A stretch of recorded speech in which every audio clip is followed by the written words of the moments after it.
Many of you may not know that part of Vaughan's ministry is interviewing amazing people with incredible stories of courage. But I'm not here to introduce one of those stories tonight. We're about to hear Vaughan's own story of courage and overcoming. Imagine with me for a minute what it's like to experience a life-altering disability that would trap you in a prison of fear. That is Vaughan King's story. She knows what it is to face fear and to have to deliberately choose courage each and every day. Now, it just takes you 5 seconds with Vaughan, and you know that her courage is contagious. Don't worry about the transmission rate of COVID, because Vaughan's courage will catch you and will not let go of you. I know, because when I met her, within the first 5 seconds, I knew this lady is a firecracker, and she loves Jesus, and there is no stopping her. She inspires boldness and resiliency by facing every new adversity day after day. And as you and I both know, that just because we overcome a fear or a challenge and the solution comes, it doesn't mean that we won't ever face another fear or a challenge. And Vaughan is point and case to that point. We are about to witness Vaughan not only share her story, but also interview a few of the people that have inspired her and have been key to her quest to go farther. I want you to light up that chat, because I know there's some applause emojis and some high tens, high five emojis for Contagious Courage with Vaughan King.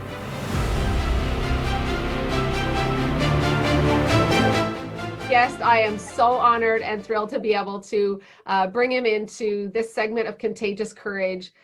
He was a pastor of mine. When I went into the hospital first, I've known him for many years, and it's just such a delight to be able to go back and relive and share some of these moments with you that I know will be an encouragement to you and to me all over again. Pastor Murray Lincoln, thank you so much for joining me today. Well, it's great to be here, to see you again, and you haven't changed one little bit. Maybe a few little more laugh lines and a few wrinkles, but let's go back to behind the scenes. I was in your church, and this all transpired with me being rushed to the hospital when I was supposed to show up at church on Sunday morning, because I was excited to show off my engagement ring. You didn't know that then, but I ended up not being at church that day. So could you take us back to what was happening in your world that day? So in our world, in 1998, we came to Northview Church as the pastor. Pastor Mike Burt was leading the music and doing a great job of learning how to play the guitar and lead music at the same time. And he happened to know you and your dad and mom and so on, and he told me that this amazing young lady is here, and he said, "What do you think?" And he told me about you, and I got to meet you, and that bubbly, effervescent kind of thing. You're just contagious at those moments with all of us. I thought, wow, this would be a wonderful opportunity. You had ministered a solo in church, and people responded really well to it. And everywhere you went, you just bubbled over and gave them whatever the Lord had given to you. You'd come through some difficult times already, but God was already healing, and there was some wonderful things happening. I thought, this is wonderful. And Mike and I talked a lot about involving you more in a worship ministry kind of thing, leading the church and helping in lead and sing along with Mike and so on, different ones. This was new to the church. There was no such thing in 1998 as a worship team. It did not exist. Right. Because it was just different. Well, what had happened was, that morning when we were ready for the service to go, and the telephone call came to tell me that you're in the hospital in very serious condition. That the paralysis had started lower in your back, was moving up, and now was in your chest. And the results of that was going to be perhaps catastrophic, and who knows, even terminal for some patients it had happened. A big lump in my throat. What do I say? How do I pray? Well, I had to go preach that morning, and I had to be on the platform and be upbeat and try to lift the congregation and minister to them. And I've got a heavy heart. I've got a heavy burden just laid on my shoulders. I turned to one of my assistant pastors, Pastor Tracy. I said, "Pastor Tracy, you're the one that has to do it. Mike has to lead. You have to go to the hospital." She stared at me and she kind of gulped. She said, "Really?" I said, "Well, your friend and my friend, Vaughan is there in hospital in a very serious condition. I explained it to her, and she took a deep breath and she said, okay, I'll go. Later on, I found out that she did not like hospitals. She did not want to do visitation ever. And you were probably the first person that she ever really ministered to. She went, she came back, and she told me more of what happened. We did call your parents at that stage. I made contact with them and told them what I thought was very serious, and they should come as soon as they can. And we just left it with the Lord. I think the title of Hope and Courage sums up your ministry. Sums up a lot of possibilities for a lot of other people. Yes. And you can get them to understand honestly from what you've gone through or what I've gone through, that God's there. He's in charge. He's in charge. He'll take care of it.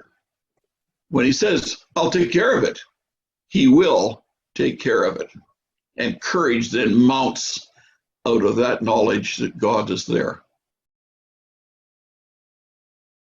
Dr. Garry E. Milley, he was my professor in college, and boy, are you in for a treat. And I'm going to give you a heads up that there will be some tears shed. Dr. Milley, thank you so much for being here with me today. I was so full of emotion about this. I reread your testimony, which I had helped you prepare, some time ago now. And it just brought back a flood of really great memories. You were just an amazing student, social butterfly. I think you got an award for that, I think. But, you had an amazing smile, as you still do, and it lit up a room. It was such a good experience to have you as a student. And I remember with horror getting the message, suddenly get the urgent message, rushing to the hospital with Christine and seeing you there, all strapped up and not moving. And I remember reaching out and touching your foot, which was covered over with the hospital sheet. And I just didn't know what to say, I'm full of religious words, that's how I make my living. But sometimes you just reduce to saying, Lord, I don't have the answers. I wish you were here. I know what you would do if you were here. You made the lame to walk, and you can do it now. But I had this sense that you were somebody special, and were going to be somebody special. And I know you're not imitating anybody, but when I started out in ministry, Joni Erickson Tada had that sudden accident when she was swimming, and she went on to become a wonderful servant in the vineyard of the Lord, and still is. And I thought, well, maybe God is going to do that on this side of the border. And, I think he has. I think he has. And so I was so proud. I'm really proud of you. And so, and the Lord has brought you back, because you had to kind of, I don't know what it was, a resilience, a determination, faith, purpose, that absolutely nothing was going to slow you down, because you were a girl that was going places. I have a little bit of stubborn redheaded fire in me that, and mixed in with a little bit of newfie passion, thinks it's stubborn and whatever. But at the end of the day, God is the one that opens the doors and closes them, and learning to lean into that and learning to trust in that. I've learned a lot more about my closed doors and my my fear and the uncertainty. I've learned more about him in those times than I ever did when things were going great. We think about, well, I can't ever think about being that courageous, or, you know, like I'm consumed with fear. Like, let me tell you, I still have days where I still fear and like I got to push through that. But the thing is, with all the success that I've had, it's only because I'm this confidently imperfect girl who said yes to God in all of the little things and all the little things along the way. Because if I let fear stop me when I was approached to write this article, I don't even have good grammar. I can't write. I can't do this. I can't do that. So if I let fear of my insecurity stop me at that point, I wouldn't be where I am today. And so that would be something that I would want to encourage anybody watching, that like, you might not feel it. You might not think you're smart enough or good enough, you know, but God is ultimately in control. I just said, no, honey, God gave you to me and I'm not going to give you back now. Nothing that I had ever been prepared for ever prepared me for this kind of a situation, the emotions that we had to deal with. I just kind of told her, I said, you know what, be strong. Don't worry, you know, things will get better. That was just the first of many challenges that we'd face as a newlywed couple. Vaughan and I faced many challenges, financial challenges, miscarriage, mistrust, anger against God, and infidelity. Vaughan and I drew further and further apart. Vian finally broke down and told me about that. It shook me, you know, I felt betrayed, I felt just a shock, and I basically said, listen, you know what, I need space, I need time to think about this, I need to be able to process it, and I said, I'll call you in 3 or 4 days. You know, I went home to be with my parents. I didn't even see this coming, you know, like I didn't even realize that things had gone so bad, and but I knew that God had given her to me for a reason. I looked back at who she was, and I knew who she had been, and I knew that now this is not the same woman, and there were some changes that happened along the way, and I can't blame it all on wheelchair and transverse myelitis, and it was just a lack of communication on our part. When I said I love you, I thought it was forever, and I meant it. And now I blame God. I blame God. I know I could interview so many more people that has been with me through this whole journey. But today, right now, this next guest, I am so excited to introduce you to. She's been one of my biggest cheerleaders, a dear friend, but also my mother. It's took a lot of strength, a lot of courage, a lot of faith to get where you are today. And I'm just so thankful that I could be a part of it and to move forward in what God is doing. You know, seeing me struggle so much in my faith journey, you know, going down infidelity and going through that with Vaughan, you had something very powerful even in that season that God spoke into your heart. I'd like for you to share that. Watching her go into a dark place wasn't easy. We didn't know how to face the day or what the future might hold. And who is this coming up out of the desert, leaning on her beloved? And as I was reading the Songs of Solomon and reading the devotion, and I was praying, and the Spirit of the Lord just came so real in that room that day. And he said, this is the end.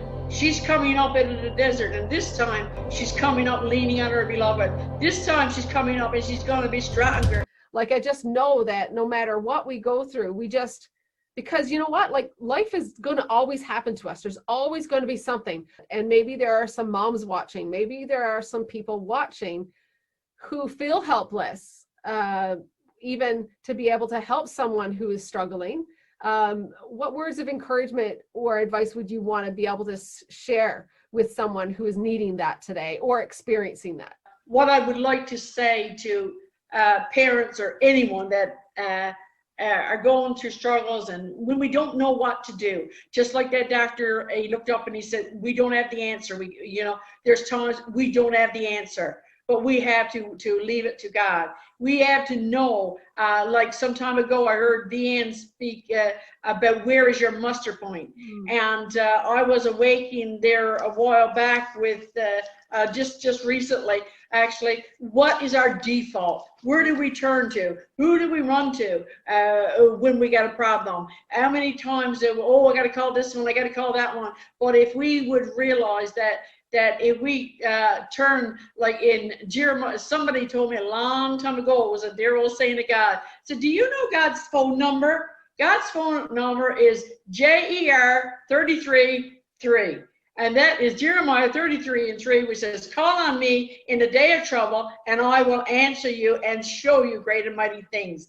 And as God showed me that I had to take my hands off, and when I would try to give Deanne words of encouragement, it was not received. But what I want to say to parents and anyone that's out is, don't take it personal, because they are talking out of their hurt and their pain. Just be understanding, and just pray that God will give you the right words and the right understanding. And as you watch, you just pray, and God will give words of wisdom, and he'll talk into that person. Let God do the work, and let us just stand back until he gives us the open door, and then we'll run through it. You've heard some incredible people that have been huge influence in my journey to finding hope and freedom. And my intention of doing these interviews is to show you that while I have come so far, we can still see that no matter where you're at, you still need to have that continued hope, and still have people in your corner supporting you and needing you to help you find the courage to keep going. And now allow me to introduce you to two gentlemen who have been key in helping this gal grow in some courage. Oh my goodness. Larry Scarbo, first of all, he has over 20 years experience of the nonprofit sector, so I'm glad he's on board as my overcomer coach. And then Jeremiah Ribel, he is the effectiveness coach with the Alberta District of Northwest Territories. Thank you guys so much for being here. And I just want to start with you, Jeremiah.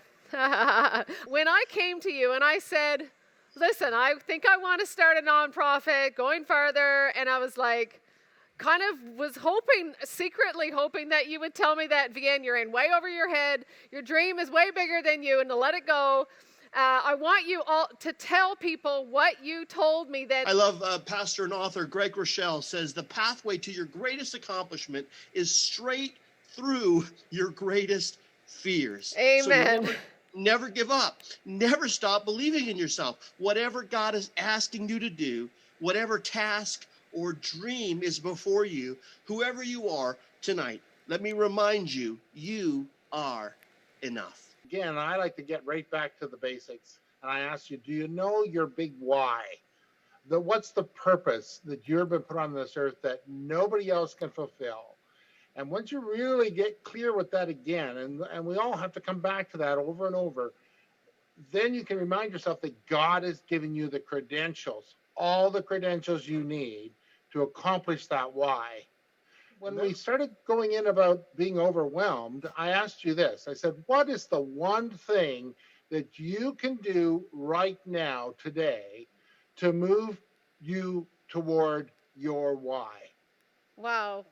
Like, guys, isn't it great to have amazing people in your corner? Thank you so much. I am so blessed and honored by all the people that you've just seen. And I could go on for days, even for more people that have been a part of my journey. I'm so thankful for people that have helped me and in my Contagious Courage journey. I'm learning so much about courage in this season, and I'm sure you guys all have as well. And I pray that as you've seen my journey, that it will help you start or keep going in yours.